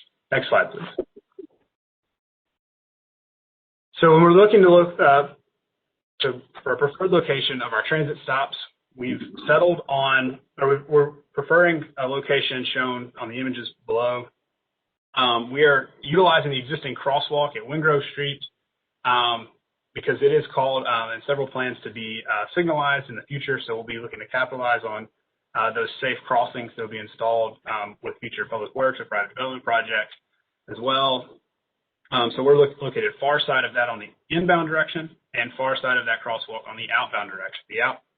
Another key here is that we're able to, both of these properties that are shown here are Metro owned. The property on the inbound side of the road on the top of the page is Metro Water Services owns, that was utilized as FEMA buyout property after the 2010 floods, and then the property on the outbound direction is owned by the fairgrounds itself.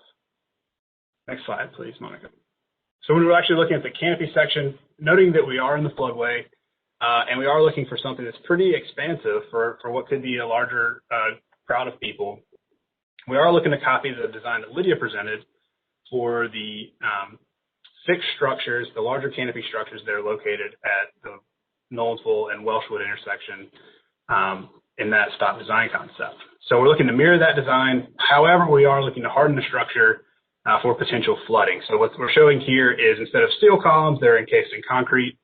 And instead of glass that will surround for wind protection, we're looking to use a steel mesh that enables flow through the transit stop itself. When we're looking at maintenance, and when our transit stop folks are looking at maintenance here, it's our objective that after this flash floods, we're able to send someone out with a pressure washer and basically clean the area off and be immediately ready to go back into service. So we'll be looking to utilize these design principles as we move forward with design. Next slide. Our next steps, Steve and I had a call on Tuesday with a lot of the involved parties that I've mentioned previously, with Mayor's Office, Public Works, Metro Water Services, Fairgrounds Nashville, as well as, ultimately we'll be working with TDOT and TEMA and FEMA and FTA on kind of design processes moving forward. But we are looking to coordinate immediately with the fairgrounds on the outbound stop and work through our legal agreements for an easement located at that location and locating the stop along the roadway there. We showed it in the preferred location between existing Walsh Road and Wingrove Street there, but locating it such that it's in a way that it will connect with that future greenway that surpasses the location and ties those pedestrian connections onto the site. At the same time, there is some council ordinances that prohibit structures within the floodway. I'll be looking to advance potential amendment of that to enable for construction of the shelters at these locations. So we'll be navigating these hurdles over the next coming months with the objective to finalize design and begin construction of these sites when we can. So thank you much. We'll take some questions.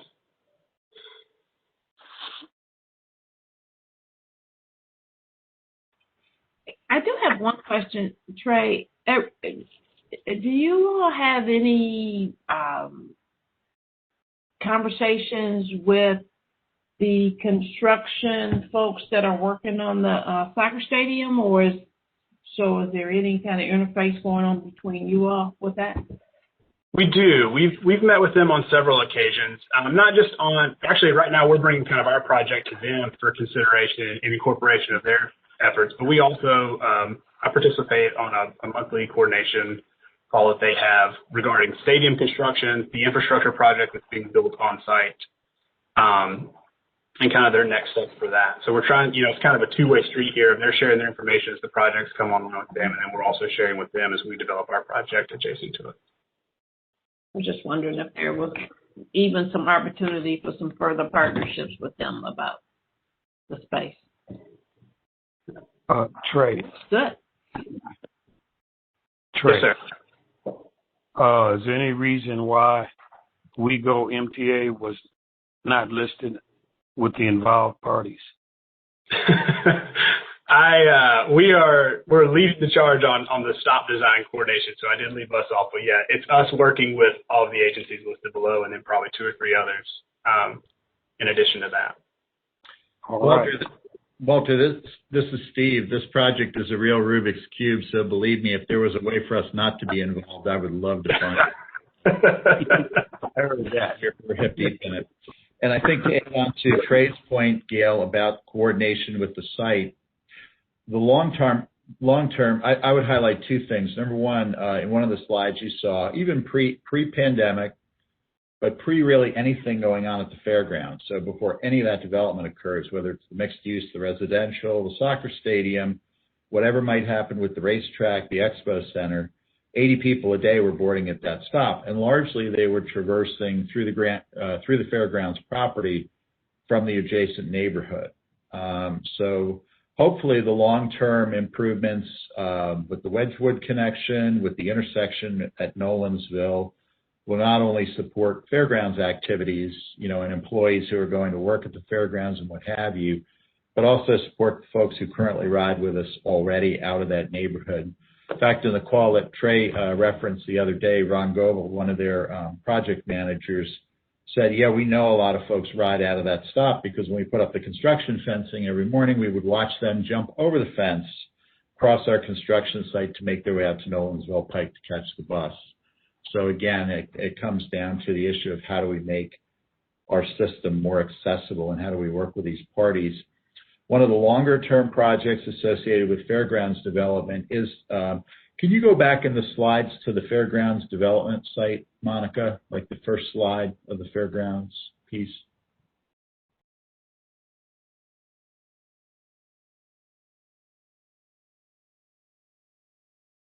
Hello? We're working it. Okay. Which one is in the Nolansville? Yep, keep going. Keep going back. Keep going. Yep, that one. Nope, back. That one. That number 2 in the upper right, which is directly abutting Nolansville Pike, is part of a longer-term greenway project that would be part of a future phase of the fairgrounds development. And from our perspective, Gail, to your point, one of the things we're going to continue to bird dog is that project happens, because even with an upgrade to our stops at that location, and even with a safer intersection at Wingrove, safer for crossing, it's still not going to be very easy for someone to traverse the fairground site to get to and from our stop. So the long-term development of that as a high-quality pedestrian connection to access all of those activities, to access the residential development, and actually to use the fairgrounds as, for lack of a better word, a cut across for the adjacent neighborhood, then opens up that very high level of transit service to a much broader community than what we're looking at today. So, when you look at the scale of the station that Trey was displaying, it's much larger than, certainly it's larger than the pop-up shelter that the community developed, much larger than what we would put there today, because the opportunity as that site develops to be a catchment area for a much larger ridership base is definitely there. For some notes on scale on that, like Steve's mentioning, those shelters at Walmart are about 8 feet wide and about 30 feet long, and the ones we're showing at the fairgrounds are about 40 feet themselves. So much larger than kind of the 10 to 12 foot range that we're installing throughout the rest of the corridor.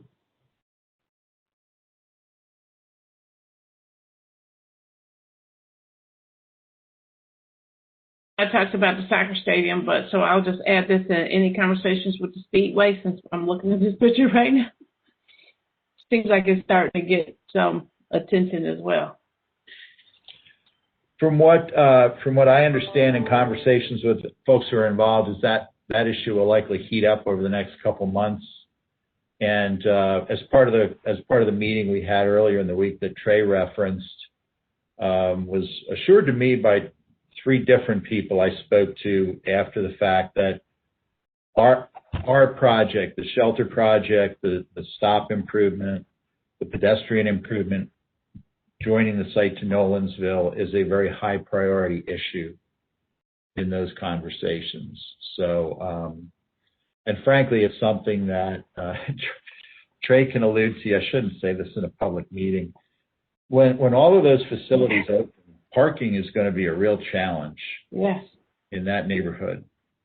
So at some point, if we're not proactive and if the site planners aren't proactive, it's going to be kind of a desperation move to, oh my God, WEGO, what can you do for us? Because it's it's really tough.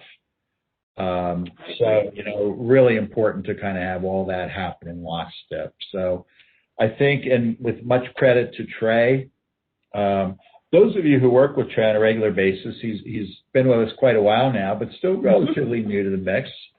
He is a major pest. And the bad news is he's a major pest to me. The good news is he's also a major pest to many of those project partners. So to be frank, in the past, we might very well have been kind of shuffled off into the corner. Basically, the message I'm getting from some of the other project leads is, we'll do anything for you we can if you just call off your dog. So kudos to Trey and his persistence. And he likes it, looks like.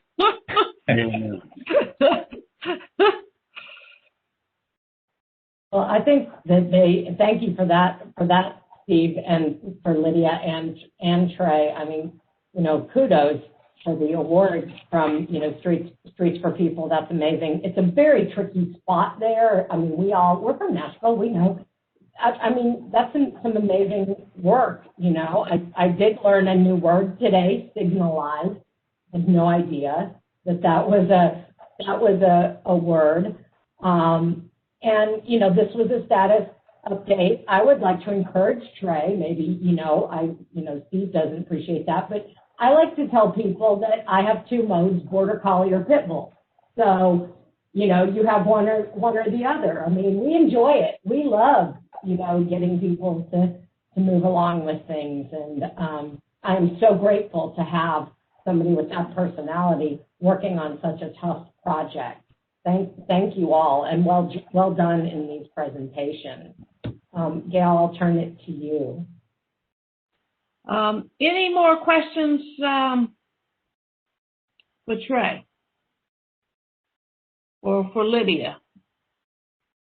So great job, everybody. I mean, I think the NICE committee, you had a lot today, Mary, for your first chairing of the committee. Great job.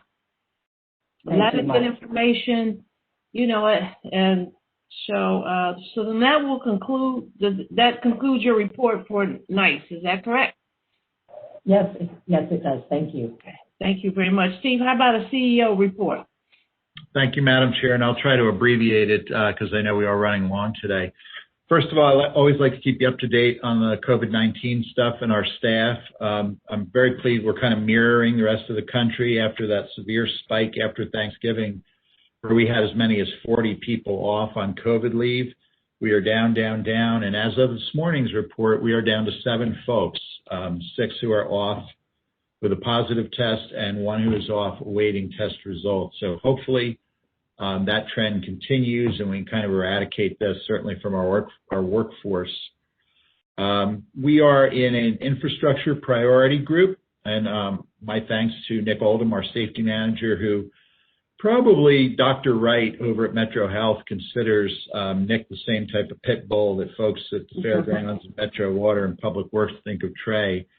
So we are in a priority group, but I will tell you, based on some of the prioritization with, and I'm not being critical of this, but with age factors and pre-existing condition factors, many of our folks, frankly, will probably become eligible in other categories before they come up. But we're hopeful right now that at least by April, we'll be able to get our employees, into that vaccination category. Also, while I'm handing out thanks and congratulations, I want to thank all of our access folks for the partnerships they've developed through this.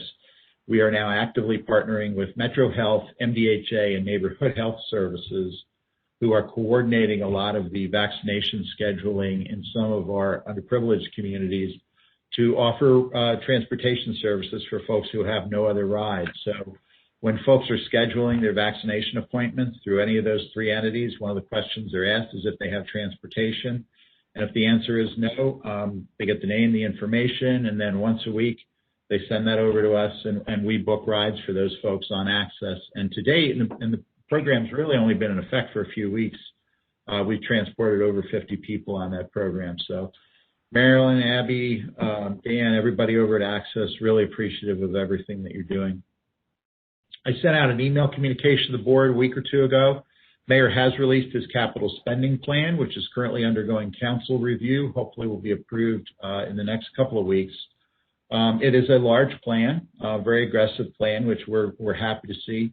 Almost $475 million total, of which about $122 million is applied toward the recently approved Metro Nashville Transportation Plan.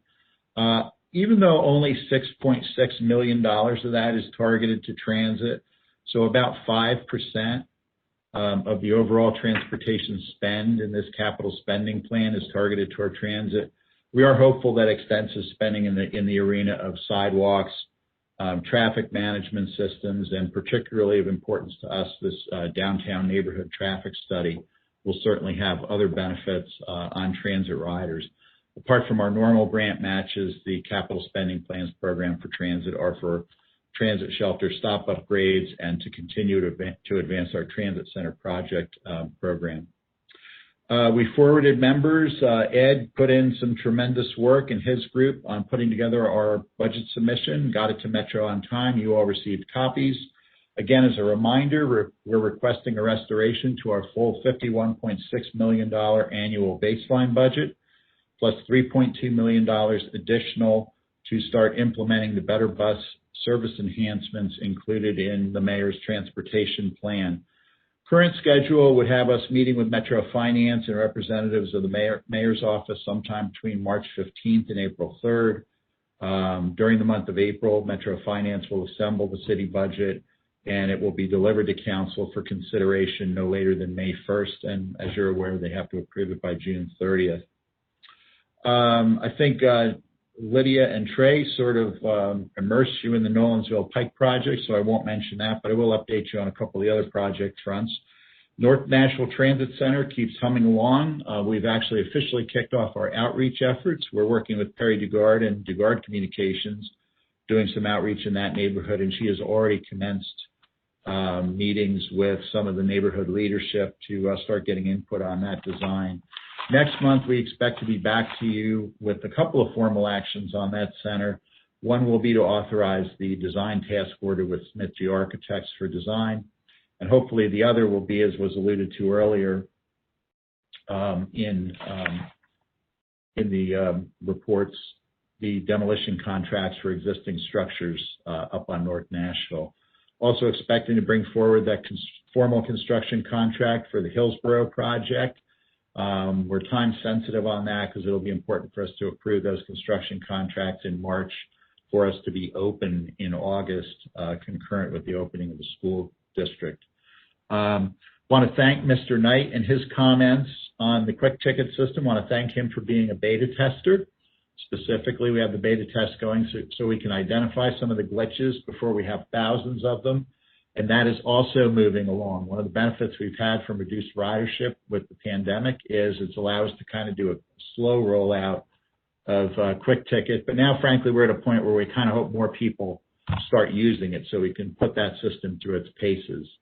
And I know the first time I paid my fare on the bus with my phone, I'm glad that Bill and Carl have installed those barriers on the buses for the operators compartment, because I was getting ready to hug the driver, and that would not have been appropriate. Lydia mentioned that the Nolensville project was awarded the most walkable, bikeable project outside the urban core by Walk Bike Nashville. Now, this next one, we didn't win, but I'm really happy that Justin Cole, one of our transit planners, was nominated as a government champion of the year for pedestrian and bicycle issues. And I know, speaking of the pit bulls in our organization, Justin is someone who works tirelessly on all of those issues of transit access. He is our liaison with Public Works on many of the sidewalk and bus stop projects. So really a well-deserved honor. I won't say that there was any vote fixing involved and that it was, I will just say that Justin would have been a very worthy recipient of that award. Also, speaking of connections and maybe things that we're able to do in areas that can't sustain full bus service, previously you all have been briefed on the partnership we're developing with Uber, and you approved the contract with Uber. We have started to develop what we're calling the WeGo Link project, that first mile, last mile connection to 2 stations on Murfreesboro Road down in the Antioch area. And right now we're kind of putting that through its paces. Just we haven't rolled it out to beta test yet. But we are testing the capabilities of that program to make sure that that flow of paperwork and reporting and invoicing works properly. Our next stage over the next couple months will be to roll it out to beta test, and then hopefully by the end of the year do a full rollout in the Antioch area. So we're very optimistic about that. I'm glad you were all able to hear from Bill Miller. Couple key staff changes, as you all know. Bill, a longtime friend of mine. I won't say an old friend of mine because he certainly looks pretty young. But Bill will be leaving us as a full-time employee in the next month as Andy Burke, our new Chief Operating Officer, comes on board. But he's not going away completely. He's going to help us with the upcoming collective bargaining with ATU 1235. And I'm sure he will always be available for the phone call or consult. So I just can't express my appreciation enough to Bill for him coming in and really building a crack operations team. They've really come a long way in a very short time. Andy comes to us from the Santa Clara Valley Transportation Authority in the Silicon Valley of California, where he ran a lot of their specialized services, contracted services, rail shuttles, a lot of the innovative type stuff like WeGo Link. So we're really anxious for him to bring, a whole new set of skills to the table. And then we're also, Rita and I are working along with Carol Earls and Kent Minnick in our HR department on screening applications for our Director of Marketing position. Finally, I'll just close with a couple quick RTA updates. You all unfortunately may have heard that yesterday afternoon we had a very serious accident on the WeGo Star where a pedestrian on the tracks was struck by a train.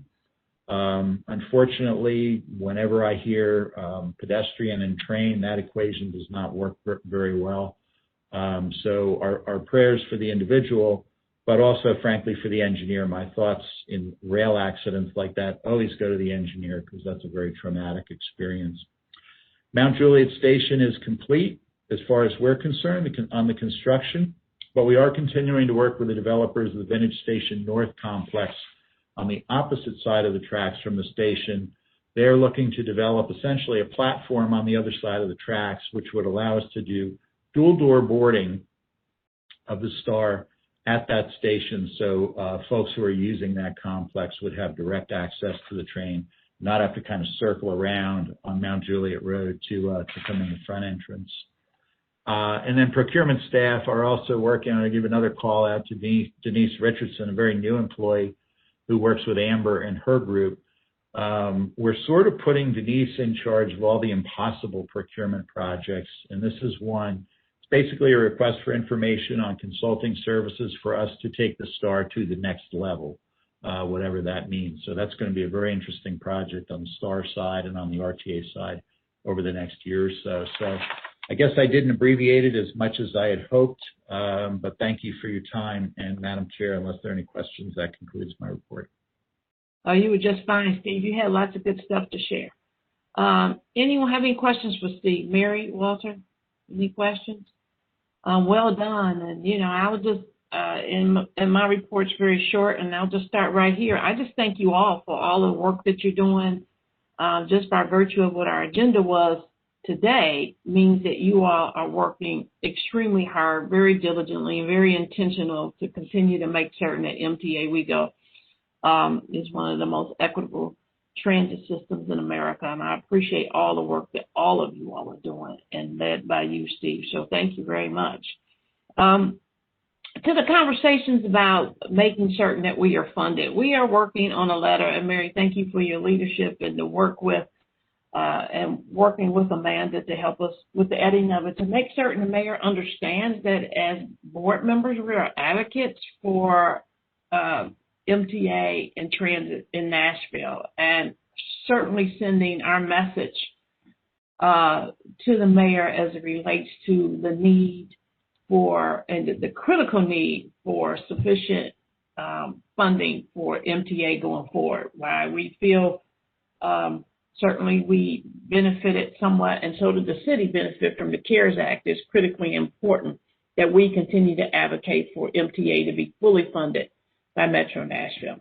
So hopefully that letter will be complete and will find its way to the mayor's office by mid-March. So I thank everybody for their input for that.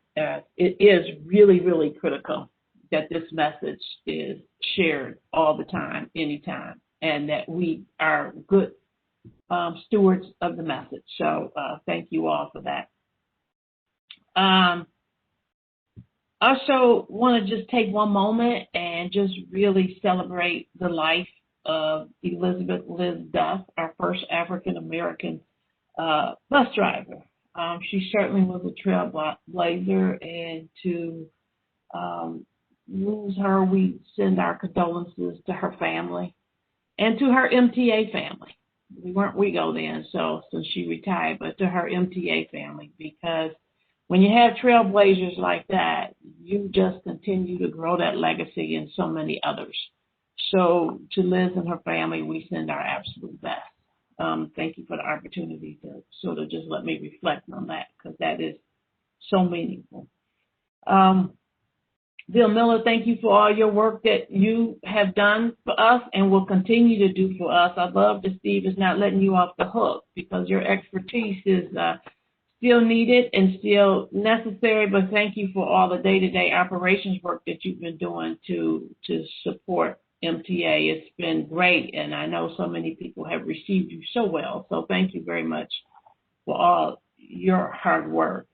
The North Nashville, I had an opportunity to be one of the stakeholders that they interviewed today, and Trey was on that call, and I think that they are moving in very much the right direction. I think that project, too, is going to be one of those projects that we get to be MTA, we get to be that leader, that we get to be the example of excellence for equity in Nashville. And so I'm very excited about where they're going and the conversations that they are having about this very critical hub of transit in Nashville. It seems like it's just another hub, but it's really not. It's about transformational change in the city that really requires it. And to be a leader in that and to set the example is very meaningful. And I feel very strongly that, we are just going to knock this one clear out of the ballpark and really create so many different opportunities for Nashvillians.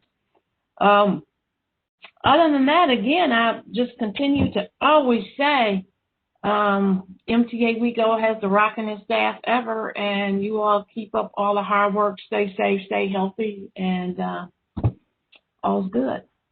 And my board members, thank you for being here today. I appreciate it. And Mary, it's just fun to watch you sort of grow into your role as an MTA WeGo board member, and how you sort of take in the information and digest it and become an active participant on this board. It's very meaningful, so thank you. Walter, good to see you sort of kind of by seeing your name on the board, but it's good to have you here and hear your voice. Indeed. Monica, again, always thank you for keeping us together, keeping us connected, which is a good thing. Margaret, have I forgotten something maybe, or am I good? We're good? You are good. You held it together very well. A long agenda. That's important stuff. Margaret always keeps me right and doesn't let me do anything that I shouldn't be doing, so I always appreciate that. Anything else for the good of the order? Move adjournment. Well, there's a motion for adjournment. I assume that there's a second, Mary? Move to second, yes. I'm not even going to ask for any discussion because I don't think there is. So with that, the motion carries and we are adjourned. Thanks, everybody. Be safe. Thank you much. Bye. Bye.